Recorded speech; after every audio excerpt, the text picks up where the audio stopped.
Antes de comenzar esta historia, es justo advertir algo. No se trata solo de un cuento de terror con un gato negro como símbolo de mala suerte. Es mucho más profundo. Aquí nos asomamos al abismo de una mente que se va rompiendo poco a poco, arrastrada por el alcohol, la culpa y un impulso oscuro que no necesita razón, la necesidad de hacer daño, simplemente porque se puede. En este cuento, Poe no solo nos habla del mal, sino del mal interno, el que todos podemos llevar dentro y fingimos no ver. Y lo hace a través de una narración confesional, íntima, desesperada, donde el protagonista relata cómo un gato aparentemente inofensivo se convierte en testigo, y tal vez en cómplice, de su caída. El gato negro es una de las piezas más inquietantes de Edgar Allan Poe. No tiene fantasmas en el sentido tradicional, pero está habitado por uno muy real, la conciencia del narrador. Un hombre que alguna vez fue amable y sensible, pero que termina cometiendo los actos más atroces sin saber muy bien por qué, o tal vez sabiéndolo demasiado bien. Relativamente a la más extraña y sin embargo más familiar historia que voy a extender por escrito, no aguardo ni solicito el crédito. Verdaderamente sería insensato esperarlo en un caso en que mis sentidos arrojan su propio testimonio. Sin embargo, no estoy loco, y ciertamente no sueño. Pero mañana muero, y hoy querría aliviar mi alma. Mi designio inmediato es presentar ante el mundo, clara, sucintamente y sin comentarios, una serie de simples acontecimientos domésticos. Por sus consecuencias, estos acontecimientos me han aterrorizado, me han torturado, me han anonadado. Con todo, no trataré más que de aclararlos.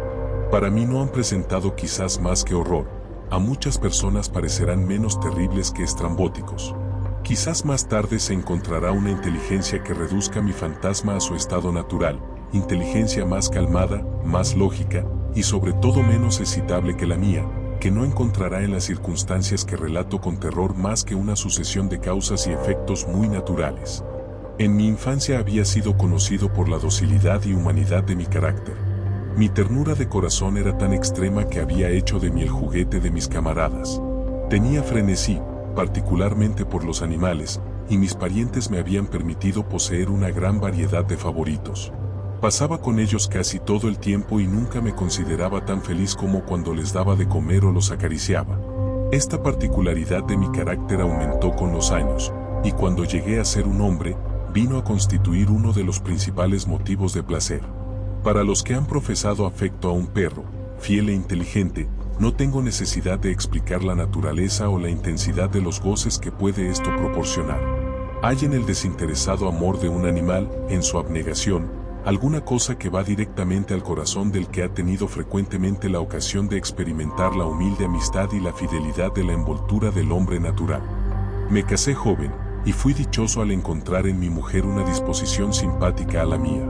Observando mi afección por estos favoritos domésticos, no perdió ocasión alguna de proporcionarme los de la especie más agradable. Teníamos pájaros, un pez dorado, un perro bellísimo, conejos, un pequeño mono y un gato. Este último animal era notablemente robusto y hermoso, completamente negro y de una sagacidad maravillosa. Refiriéndose a su inteligencia, mi mujer, que en el fondo no era poco supersticiosa, hacía frecuentes alusiones a la antigua creencia popular que miraba en todos los gatos negros brujas disfrazadas. No significa esto que ella hablase siempre seriamente sobre este punto, y si lo menciono, es sencillamente porque me viene a la memoria en este momento. Plutón, este era el nombre del gato, era mi favorito, mi camarada. Yo le daba de comer y él me seguía por la casa a donde quiera que fuese. Esto me tenía tan sin cuidado, que llegué a permitirle me acompañara por las calles. Nuestra amistad subsistió así muchos años, durante los cuales el total de mi carácter, por obra del demonio de la intemperancia, me avergüenzo de confesarlo, sufrió una alteración radicalmente mala. Me hice de día en día más taciturno, más irritable, más indiferente a los sentimientos de los otros. Me permití emplear un lenguaje brutal con mi mujer. Con el tiempo, aún la injurié con violencias personales. Mis pobres favoritos naturalmente debieron sentir el cambio de mi carácter. No solamente los abandoné, sino que los maltrataba. En cuanto a Plutón, todavía tenía para él una consideración suficiente que me impedía pegarle, mientras que no me daba escrúpulos de maltratar a los conejos, al mono y aun al perro, cuando por acaso o por cariño se encontraban en mi camino. Mi mal me invadía cada vez más, porque el mal es comparable al alcohol, y con el tiempo Plutón mismo, que mientras tanto envejecía y que naturalmente se iba haciendo un poco desapacible, empezó a conocer los efectos de mi carácter malvado. Una noche, como yo entrase en casa muy ebrio, saliendo de una de mis habituales tabernas del barrio, imaginé que el gato evitaba mi vista. Lo agarré, mas él, espantado de mi violencia, me hizo en una mano con sus dientes una herida muy leve. Mi alma original pareció que abandonaba mi cuerpo, y una rabia superdiabólica, saturada de ginebra, penetró en cada fibra de mi ser. Saqué del bolsillo del chaleco un cortaplumas, lo abrí, agarré al pobre animal por la garganta y deliberadamente le hice saltar un ojo de su órbita. Me avergüenzo, me abrazo, me estremezco al escribir esta abominable atrocidad. Cuando mi razón volvió con la mañana, cuando se hubieron disipado los vapores de mi crápula nocturna, experimenté una sensación mitad horror, mitad remordimiento, por el crimen de que me había hecho culpable, pero era todo a lo más un débil y equívoco sentimiento, y el alma no sufrió las heridas. Me sumí en los excesos y bien pronto ahogué en vino todo recuerdo de mi acción. Entre tanto el gato sanó lentamente. La órbita del ojo perdido presentaba, es verdad, un aspecto horroroso, pero en adelante no pareció sufrir. Iba y venía por la casa según su costumbre, pero cuando llegaba a verme, huía de mi aproximación con horror extremo. Me restaba lo bastante de mi antiguo corazón para sentirme afligido por esta antipatía evidente de parte de un ser que tanto me había amado otras veces. Pero este sentimiento dio bien pronto lugar a la irritación. Y entonces apareció, como para mi postrera o irrevocable caída, el espíritu de la perversidad. De este espíritu la filosofía no da cuenta alguna. Con todo, tan seguro como existe mi alma, yo creo que la perversidad es uno de los primitivos impulsos del corazón humano, una de las indivisibles primeras facultades o sentimientos que dan la dirección al carácter del hombre. ¿Quién no se ha sorprendido 100 veces cometiendo una acción sucia o vil, por la sola razón de que sabía que no debía cometerla? No tenemos una perpetua inclinación, no obstante la excelencia de nuestro juicio, a violar lo que es ley, simplemente porque comprendemos que es ley. Este espíritu de perversidad, repito, llegó a causar mi ruina completa.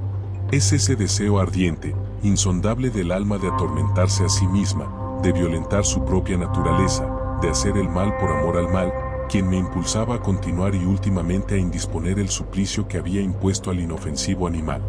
Una mañana, a sangre fría, le puse un nudo corredizo alrededor del cuello y lo ahorqué de una rama de un árbol.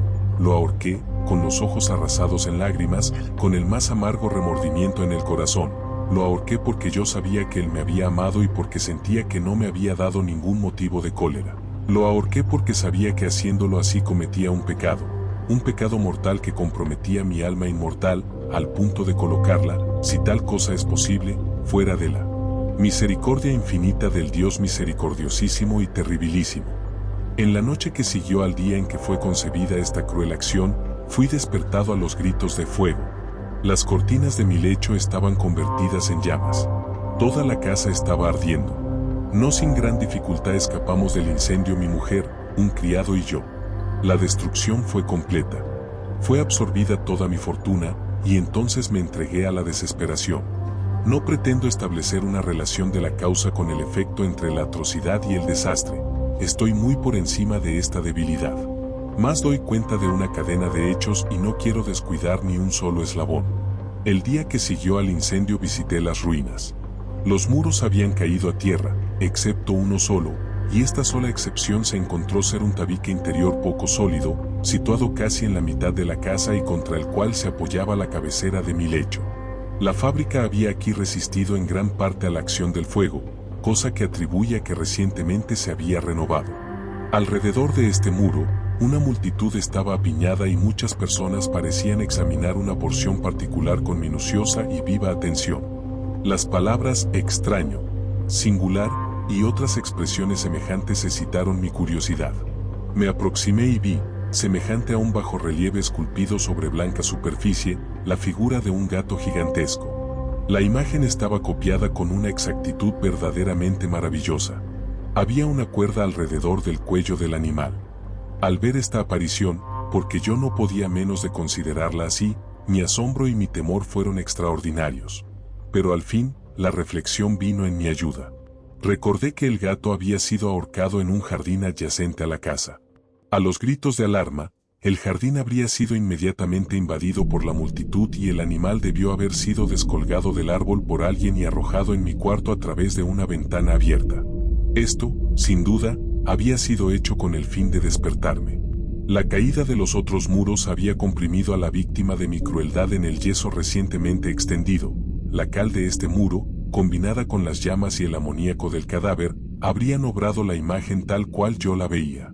Aunque así satisfice a mi razón, prontamente, sino tan rápidamente a mi conciencia, relativamente al suceso sorprendente que acabo de contar, obró sobre mi imaginación una impresión profunda.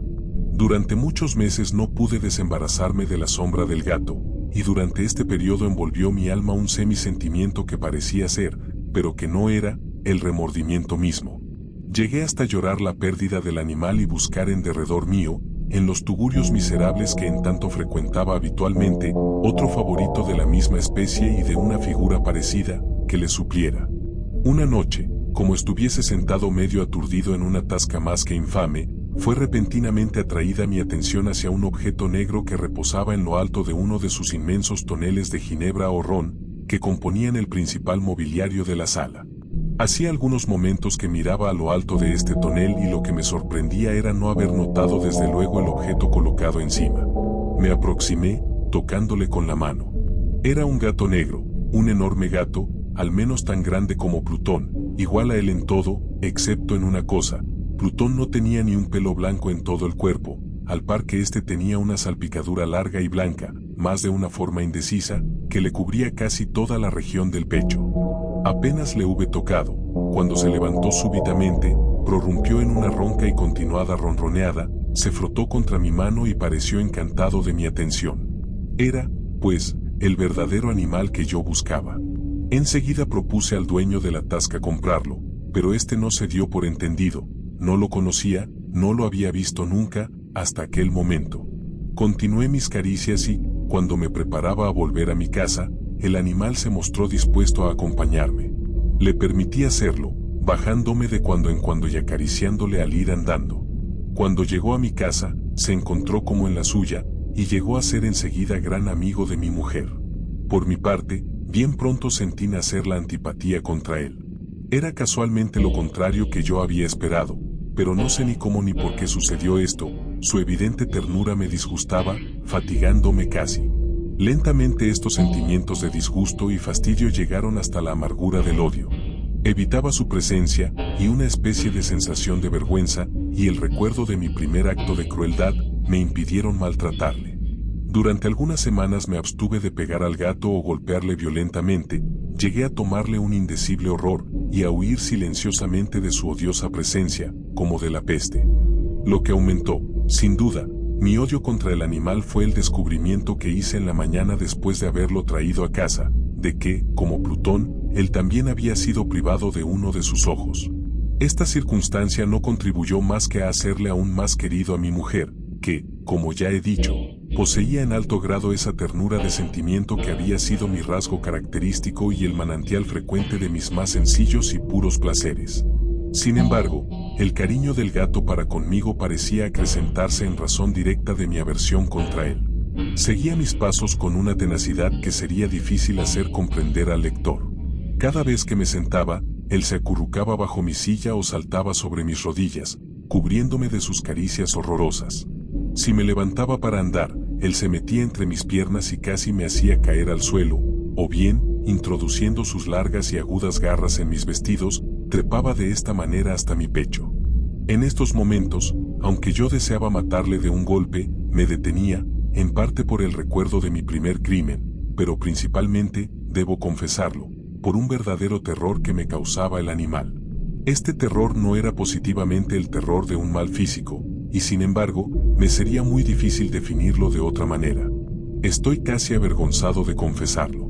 Sí, aún en este lugar de criminales, casi me avergüenzo al confesar que el terror y el horror que me inspiraba el animal se habían aumentado por una de las más grandes quimeras que es posible concebir. Mi mujer había llamado mi atención más de una vez sobre el carácter de la mancha blanca de que he hablado y que constituía la única diferencia visible entre el nuevo animal y el que yo había matado.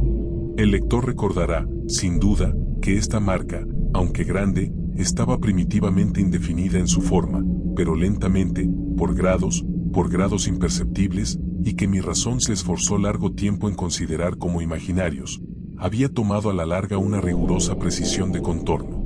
Era, pues, la imagen de un objeto que me hace estremecer al nombrarlo, era lo que sobre todo me hacía tener al monstruo horror y repugnancia, y que me habría impulsado a librarme de él si me hubiera atrevido. Era, pues, como digo, la imagen de una cosa horrorosa y siniestra, la imagen de la horca.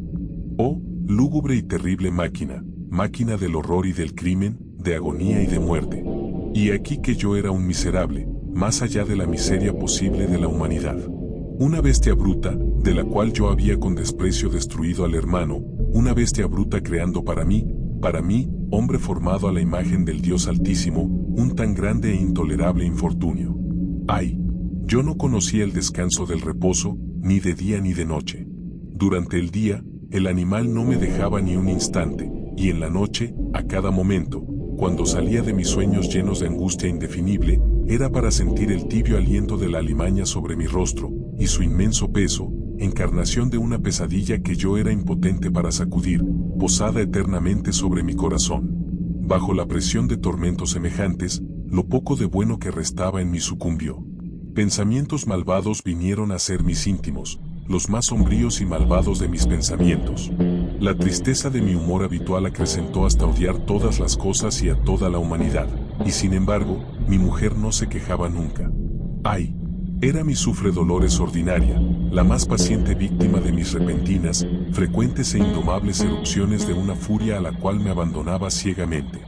Un día me acompañó, para un quehacer doméstico, al sótano del viejo edificio donde nuestra pobreza nos obligaba a habitar. El gato me seguía, por los rígidos escalones de la escalera, y habiéndome tirado de cabeza, me exasperó hasta la demencia. Levantando el hacha y olvidando en mi furor el temor pueril que hasta entonces había retenido mi mano, dirigí al animal un golpe que hubiera sido mortal si le hubiese alcanzado, como deseaba, pero el golpe fue detenido por la mano de mi mujer.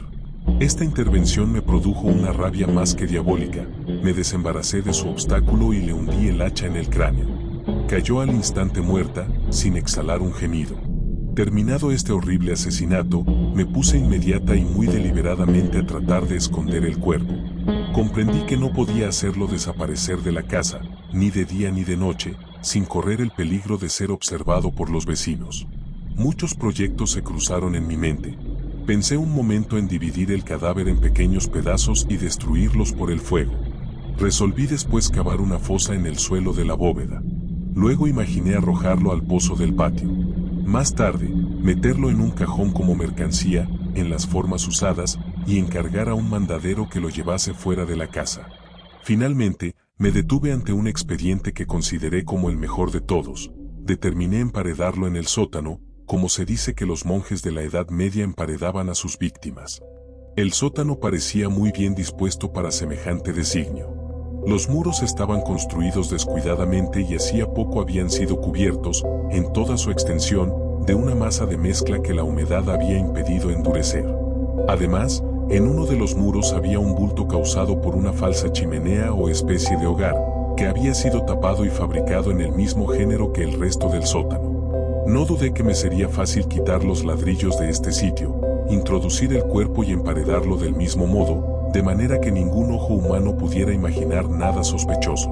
Y no fui engañado en mi cálculo. Con la ayuda de una palanca, quité facilísimamente los ladrillos y, habiendo aplicado cuidadosamente el cuerpo contra el muro interior, lo sostuve en esta postura hasta que restablecí, sin gran trabajo, toda la fábrica en su primitivo estado. Habiéndome procurado una argamasa de cal y arena con todas las precauciones imaginables, preparé una masa, una blanqueadura, que no podía distinguirse de la antigua, y cubrí con ella escrupulosamente el nuevo tabique. El muro no presentaba la más ligera señal de renovación.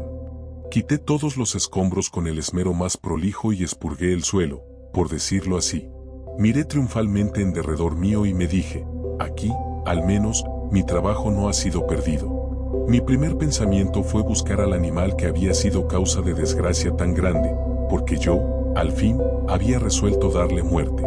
Si hubiera podido encontrarlo en aquel momento, su destino estaba cumplido, pero parecía que el astuto animal se había alarmado por la violencia de mi acción reciente y tenía cuidado de no presentarse en mi actual estado de humor. Es imposible describir o imaginar la profunda, la feliz sensación de consuelo que la ausencia del detestable animal obraba en mi corazón. No se presentó en toda la noche, y así esta fue la primera buena noche, desde su entrada en la casa, en que yo dormí tranquila y profundamente. Sí, dormí como un bienaventurado con el peso del crimen sobre el alma. Pasaron el segundo y el tercer día, y sin embargo no vino mi verdugo. Una vez más respiré como hombre libre. El monstruo, en su terror, había abandonado para siempre aquellos lugares. No lo volvería a ver. Mi dicha era suprema. La criminalidad de mi tenebrosa acción no me inquietaba mucho.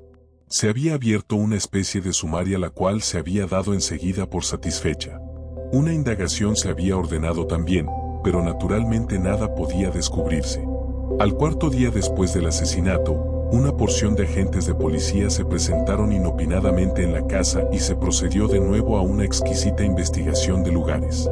Confiando, sin embargo, en la impenetrabilidad del escondrijo, no experimenté ninguna turbación.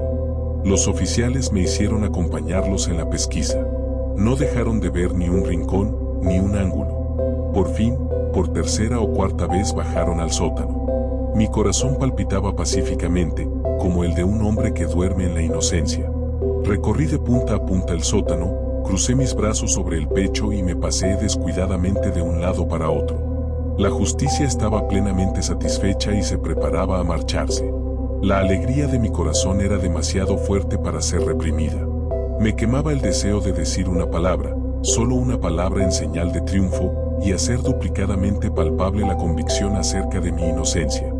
Caballeros, dije al fin, cuando la gente subía la escalera, estoy satisfecho por haber desvanecido vuestras sospechas. Os deseo a todos buena salud y un poco más de cortesía. Sea dicho de paso, caballeros, ved aquí una casa singularmente bien construida. Yo puedo asegurar que esta es una casa admirablemente construida. Estos muros, ¿vais a marcharos, caballeros? Estos muros están fabricados sólidamente. Y aquí, por una fanfarronada frenética, golpeé fuertemente con un bastón que tenía en la mano justamente sobre la pared del tabique, detrás del cual estaba el cadáver de la esposa de mi corazón. Ah, que al menos Dios me proteja y me libre de las garras del archidemonio. Apenas el eco de mis golpes turbó el silencio, una voz me respondió del fondo de la tumba, un lamento primero, velado y entrecortado como el sollozo de un niño, luego, enseguida, inflamándose en un grito prolongado, sonoro y continuo, anormal y antihumano, un aullido, un alarido mitad horror, mitad triunfo, como solamente puede salir del infierno. Horrible armonía brotando a la vez de las gargantas de los condenados en sus torturas y de los demonios regocijándose en su condenación. Contaros mis pensamientos sería insensato. Me sentí desfallecer y caí tambaleando contra el muro opuesto. Durante un momento los agentes colocados sobre los escalones quedaron inmóviles, estupefactos por el terror.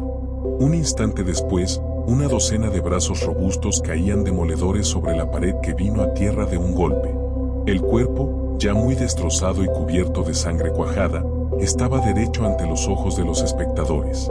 Sobre su cabeza, con las rojas fauces dilatadas y el ojo único despidiendo fuego, estaba colocada la abominable bestia cuya astucia me había inducido al asesinato y cuya voz acusadora me había entregado al verdugo. Yo había emparedado al monstruo en la tumba de mi infortunada víctima.